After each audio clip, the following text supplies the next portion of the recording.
Yes guys, welcome back to another video. Welcome to the George Benson football channel. Arsenal 5, Chelsea 0. Unfortunately, we've got to talk about this again, but I genuinely, as you can see from the title and the thumbnail of this video, I'm going to flip-flop again, guys.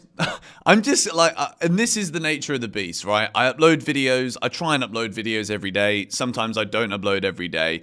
And opinions in football, they change rapidly. It's literally like the flipping weather in a tropical country. 1 minute you're sat in the sun, you put your headphones on, the next minute you're literally swimming away in a storm. It's become a bit like that this season for Chelsea. 1 minute we have a good performance and a good result. 1 minute the narrative around the youth at the football club is we've got an exciting good bunch of players, and then it's, oh bloody hell, look how naive we are.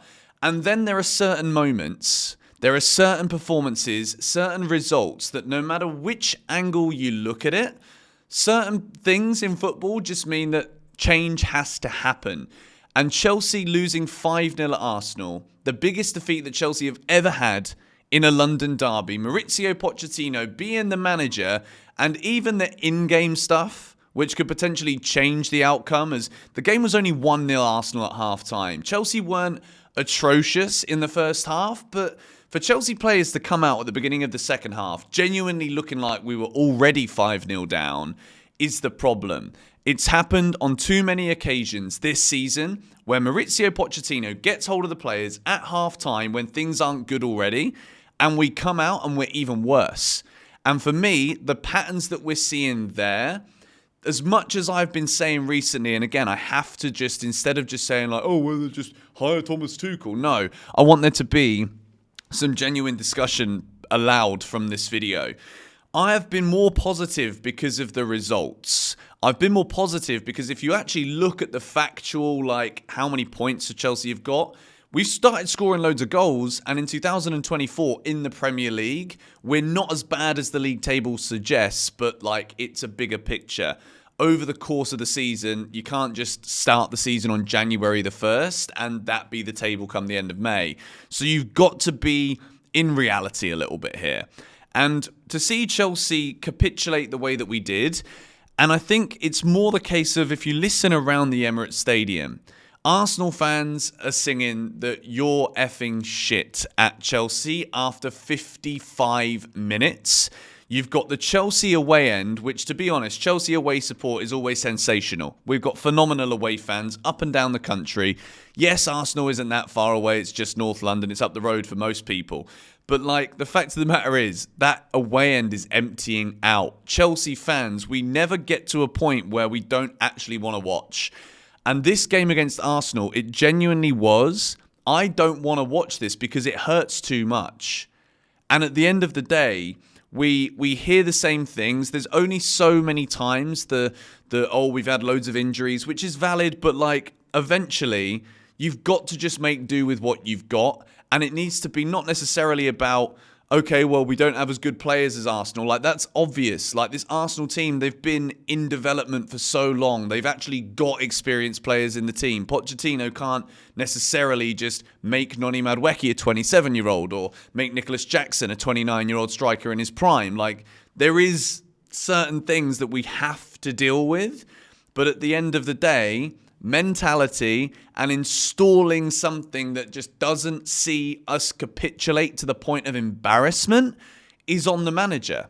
And there is one man in particular who is absolutely available, and I've not discussed it really on the channel because as of the last 10 days or so, I've really been trying to not be that channel that you guys come to and it's all just like, sack Pochettino, Pochettino's rubbish, Chelsea are rubbish, isn't this bad, like what are we going to do? I've tried to be a bit more like forward thinking, and I've tried to see the positives of the 2024 results, the fact that other than at Wembley, we're unbeaten in the Premier League for 8 games since the Wolves defeat and all of this stuff. And then as soon as I get to that position, all of the words that I've said, it all comes unstuck, and it comes unstuck in the most aggressive way. Where, for me, as a Chelsea fan, nearly 30 years old, to lose to Arsenal hurts, no matter whether it's 2-1, 5-3, 4-3. 5-0 To have a player that was literally playing for us, winning us the Champions League 3 years ago, to have him scoring a brace and looking like the best striker on earth, to have Ben White, a man that doesn't even want to play for England, as a right back scoring twice against us, it's humiliating. And if I think back to Thomas Tuchel, and I think back to the way that he was sacked at the beginning of this new ownership, I thought it was unjust. There was absolutely no doubt in my mind that performances had gone downhill. There absolutely wasn't as much of that buzz as we saw in the opening 4 or 5 months of his tenure, where he completely rejuvenated the club and won us the Champions League. It wasn't that when he was sacked, but to sack him the way that we did, I don't think was because of footballing reasons. Because if it was because of results, then Pochettino would have gone months ago. It's as simple as that. It was because Thomas Tuchel actually wanted to stand up to that new ownership and be like, listen, guys, what Roman Abramovich had actually really worked. Yes, there are certain parts of the running of the club, such as potentially the way that we spend money, that needs to change. But the new owners have come in. It's been a bit scattergun. We've spent £1 billion flipping quid. A bit scattergun might actually be the under-exaggeration of the century, or the understatement of the world, of the channel, potentially. But like, Thomas Tuchel, from what we understand, spoke up about it. The ownership didn't like it. They wanted someone to come in and just be like, this is what we're going to... Okay, mate, don't you worry. Like, I'll do the best that I can. Graham Potter was absolutely that guy. And then when Graham Potter doesn't work and Lampard comes in, and that obviously doesn't work either, but Mauricio Pochettino is like supposedly that step up from Graham Potter, but like still very much going to come out in press conferences and be like, it's a process, we should trust it, blah, blah, blah. Everybody's a winner, but unfortunately that isn't the case. Chelsea aren't winners. As fans, we're not winners. As a club, like the ability to be able to keep spending hundreds and hundreds of millions a summer doesn't last forever. You can't do that. The assets that you've bought are no longer worth what you spent on them, so you can't even make it back. The reality of the situation is we need a coach with a clear idea, and Chelsea need to establish some kind of identity again. And whether or not you think Thomas Tuchel is maybe a bit outdated, maybe the Premier League performances and the way that we played wasn't up to your liking, the fact of the matter is Thomas Tuchel gets Chelsea. Thomas Tuchel loved Chelsea. The banner that we saw in the shed was sensational. And the love that he showed for our football club was unrivaled to any manager since that one season under Antonio Conte and Jose Mourinho. Thomas Tuchel is a Chelsea legend. He won us the Champions League and he's available this summer. And if you let him go to Manchester United, first of all, which, let's be honest, if Man United have got any sense about them whatsoever, they're all over Thomas Tuchel right now. After Chelsea get beaten by Arsenal like that, you're going in for Tuchel tomorrow. Forget Eric Ten Hag, mate. You get Tuchel today if you're Man United. And I think Chelsea should be rehiring Thomas Tuchel. I think you look at the youth that we've got, you look at the players that we've got, it's like, all right, cool. If Tuchel takes the job, it's because he can let bygones be bygones and say, well, yeah, it didn't work under these new owners. Maybe there was a huge argument that we don't know about. Maybe words were shared. And there was that moment, I think, where he just didn't even shake Topoli's hand or whatever. It clearly was, there was something there that wasn't right. But now that we're 2 years in, we're 2 seasons trophyless at Chelsea Football Club, the fault of who it is no longer about identifying whose fault it is, because it's everyone's fault.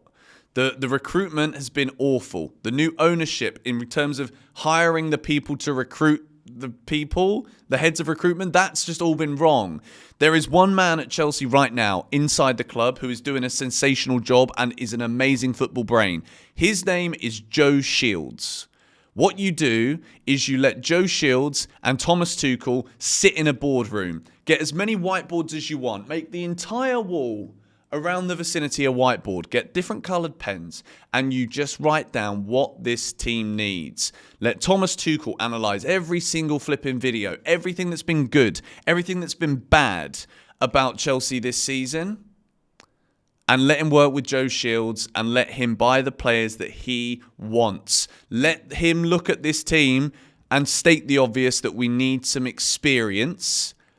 Buy some experience And I guarantee you, under Thomas Tuchel as the manager, we don't get capitulations like we saw at Arsenal as often as we do under Mauricio Pochettino.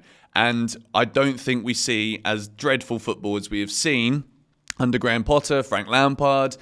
The football under Pochettino at times has been good, but let's be real.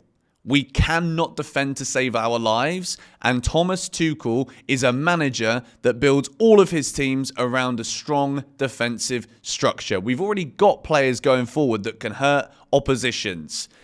So now we need to hire the right guy to manage them. Someone who can look at this Chelsea defence and be like, bloody hell, they're awful, aren't they? And fix it. And absolutely fix it. Pochettino's not the guy to sort out defences and to then make transitions like he can't even see that the midfield need to be close together. Caicedo, Gallagher, Enzo, they're all flipping all over the shop. Like, we can't even manage the simple things that people like myself on the sidelines can look at. Now, I'm saying it today. I think Chelsea should rehire Thomas Tuchel before it's too late. And I'm saying this today because I genuinely think Man United will be one step ahead of us. They'll look at this result and think, oh, Poch might be on the way out. Okay, right, we'll get Tuchel now. And if Chelsea allow that to happen, blimey, it's going to hurt seeing him in the dugout of another Premier League club, but it's going to hurt even more seeing the same old shit that we are seeing at the moment. So, yes, I know, I've probably lost a few people here today because I flip-flopped again, but like, come on, this is football, this is the way it works, and I always say that. To lose 5-0 to Arsenal is unacceptable. To lose 5-0 to Arsenal the way that we did is unacceptable. It's Chelsea, something massive has to happen. Massive. And as much as I've always said I want to see us back a manager, give people time.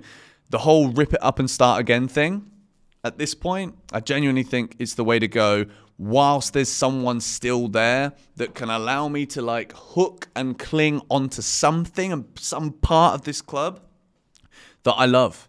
We've got the banner already. We can literally welcome him back to Stamford Bridge by sticking his banner up already before a ball's even kicked. Let me know your thoughts on this idea in the comments down below. Let me know your feelings about Poch.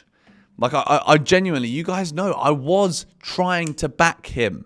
But there are some results, some performances, and just some things that just make it untenable. These players, they go in at halftime 1-0 down and think they're 5-0 down and then actually lose 5-0. Because of a team talk? I don't know. Thoughts in the comments below. Come on, you Blues.